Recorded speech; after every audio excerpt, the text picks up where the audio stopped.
School-based immunization.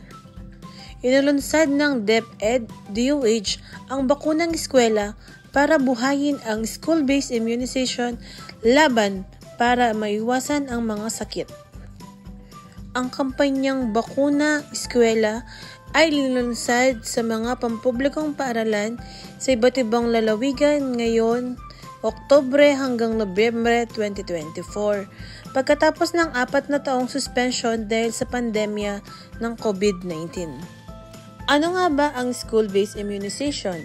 Ang school-based immunization ay ang naglalayon na bigyang ng mga pampublikong paaralan na estudyante na nakatala sa grade 1 at grade 7 sa buong bansa ng booster dose ng mga regular na bakuna upang matiyak ang mataas na antas na proteksyon ay mapapanatili laban sa tigdas, rubella, diphtheria at tetanus.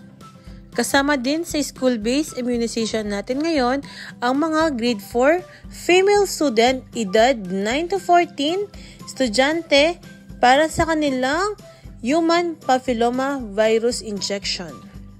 Taong 2015 nung sinimulan ang school-based immunization at ito ay naging matagumpay. Gayunpaman, dahil sa pagsisimula ng pandemyang COVID-19 ay napilit at pansamantalang nasuspindi at umantong sa isang nakababahalang pagbaba ng rate ng mga pagbabakuna. Bakit mahalaga ang tetanus toxoid vaccine? Ang tetanus vaccine ay ginagamit upang maiwasan ang tetanus na kilala rin bilang lockjaw. Ano naman ang tetanus toxoid?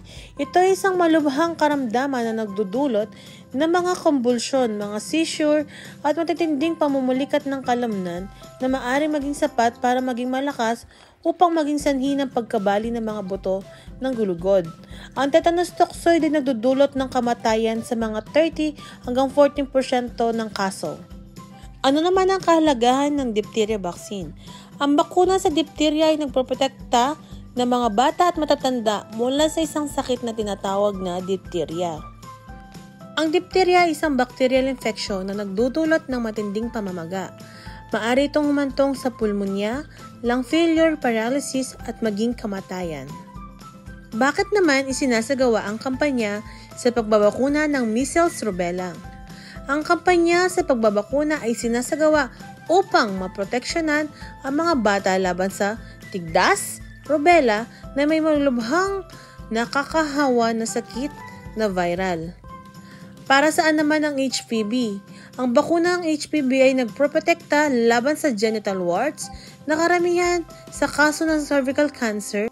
Ang bakuna ng HPV ay nagbibigay din protection laban sa cancer sa bibig, lalamunan, ulo, leeg na dulot ng HPV. Ang bakunang MR, TD, measles, rubella, tetanus toxoid at diphtheria ay ibinibigay ng sabay sa magkabilang braso. Sa araw ng injection, pwedeng samahan ng inay o tatay ang bata. Pero, kailangan ay nakapirma muna sila sa consent bago injeksyonan. Dapat din ay busog ang bata at walang natanggap na bakuna sa loob ng 2 linggo. Kung hindi naman masasamahan ng anak sa araw ng injection, ang importante ay nakacheck ka at pumirma ka sa box na may oo at nakalagda ka sa may signature box. Kung ang bata ay lalagnatin dahil sa vaccine na natanggap o sa diphtheria vaccine na nagkukos ng lagnat, ay pwede naman silang painumin ng gamot. Kaya, para iwas pag-aalala, tara na! Bakuna Eskwela, libre sa pampublikong paaralan. Ngayong Oktubre 2024!